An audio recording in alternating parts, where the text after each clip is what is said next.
Welcome to the RV Park Mastery Podcast, where you will learn the correct way to identify, evaluate, negotiate, perform due diligence on, renegotiate, finance, turn around, and operate RV parks. And now, here is your host, the fifth largest owner of RV and mobile home parks in the U.S., Frank Rolfe. The RV park industry is a people business, and you need people to handle those people. So a real park owner, without having a very good mastery of managing all those people who are part of both your customer base and your employee pool. This is Frank Rolfe, the RV Park Mastery Podcast. We're going to talk about the simple steps to managing your manager and other employees. Well, let's start off with the most basic item, which is selection. You've got to make sure you hire the right people. Many times, people will take the easy way out and make employee hires when they know it's really never going to work. Everyone's been guilty of doing this at least once in their career. They couldn't get that many applicants. The other applicants weren't very good. And so when they come to this applicant, they think, well, they're probably not the best. They're probably below average of what I had hoped for. But gosh darn it, I'm tired of looking at different people. So maybe they will work out. That's really not a good plan of action. That's really kind of a cop-out. Who are you really letting down? You're really letting down yourself. I would rather not hire anyone than make a bad hire. When you make a bad hire, think of all the time that you waste training them, supervising them, and you still get lackluster results. It harms your business. It harms your personal life. So hold out for the right employee. Make sure that you don't ever get lazy and hire someone you should not. And number two, as part of that, make sure that anyone you hire goes in on a probationary period. Because part of hiring people, sadly, is also firing people. And America is a very litigious place today. And that's why it's very important, if you want to have a smooth time with your employees, smooth sailing, you've got to know the laws. Before you ever even think of hiring one, you need to know the laws in your state on everything. Hiring, managing, firing. Because if you don't, you won't really know what you're doing. You might even get in worse trouble. And you'll also always be worried about what you did. You won't be very good at making executive decisions if you don't know which decision is right or wrong.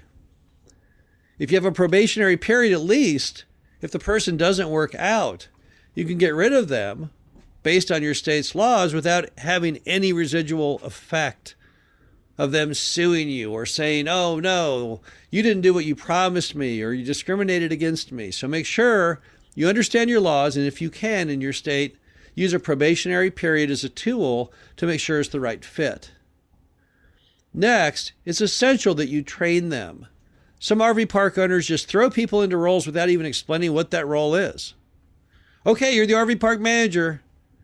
Hope you do well. Wait, what do I do? Oh, you'll figure it out as you go. No, that isn't going to work. You need to train people. Spend some time with them, showing them exactly what the job entails and how to do it properly. And don't assume anything.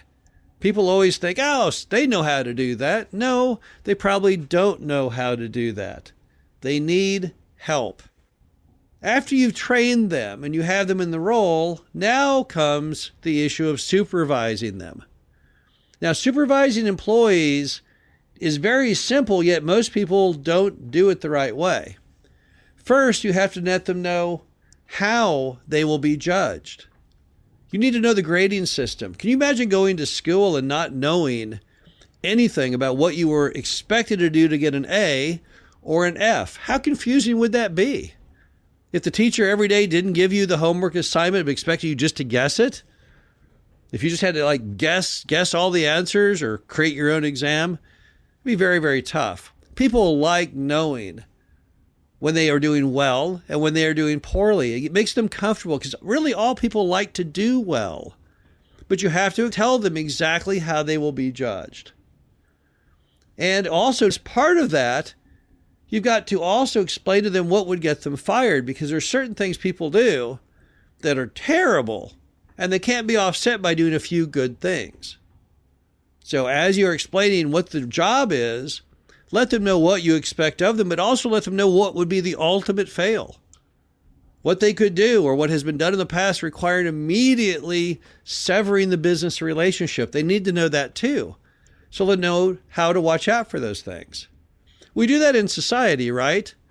We have different penalties for different things people do.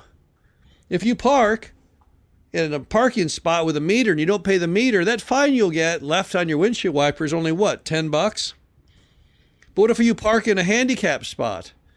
It's about $250. What if you speed? Well, that might be $500. See, we're trying to condition people by our response to understand what is and is not permissible. Your employees also need to know this. They need to know what is the difference between doing a good job and doing a bad job, and also what will actually get them fired. And be honest in your reviews. You're not really helping anyone out when you just stay away from any form of confrontation or any uncomfortable conversation. If they're not doing a good job, it doesn't have to be judgmental. You can just say, hey, I'm going to show you how to do this better because I know you really would like to do a better job. So I'm going to tell you what I really want you to do. As opposed to, gosh, you're doing a terrible job. When you give people that negative reinforcement, it just makes them do more poorly. Doesn't really solve anything. So that you can be honest and at the same time be helpful and positive. But at the same time, don't get too friendly with your employees. That's always been the curse for many RV park owners, is because they don't have that much staff, they start being too open. Now, it's a fine balance between having a good business relationship and developing a personal relationship. One helps your business, the other doesn't help at all. When you build a personal relationship with an employee, what happens is it normally hurts their performance because now they believe that you are more accepting of them not performing well. If you're their friend, they figure they can come in late and you won't fire them.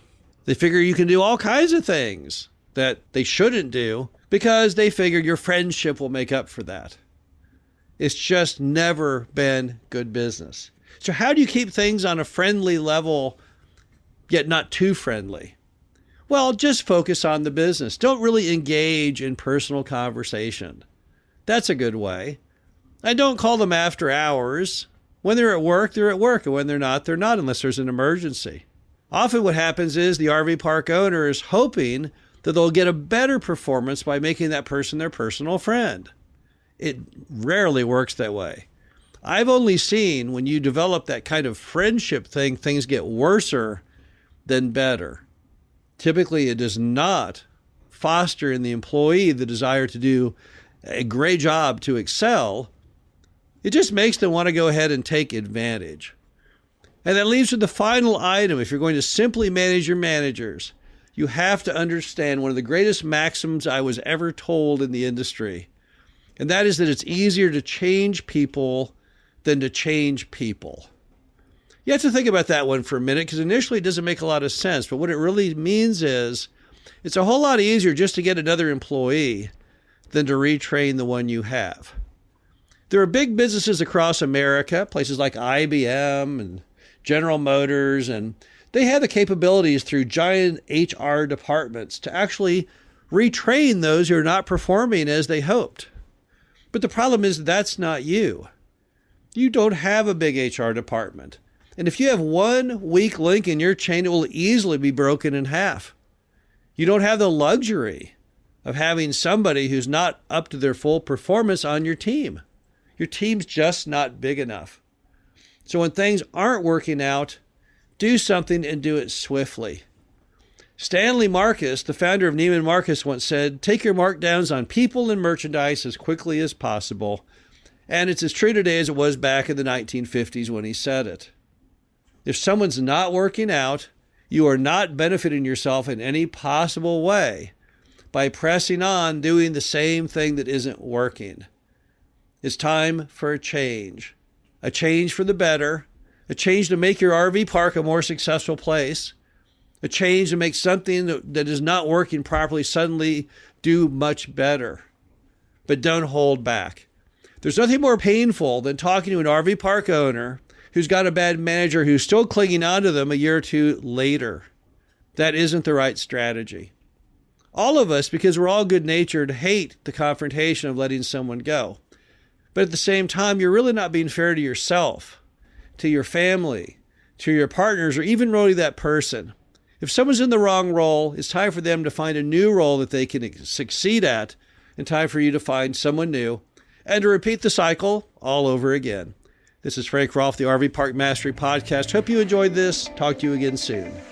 Thank you for listening to the RV Park Mastery Podcast. Be sure to visit us at www.rvparkmastery.com, where you can learn the correct way to identify, evaluate, negotiate, perform due diligence on, renegotiate, finance, turn around, and operate in RV parks.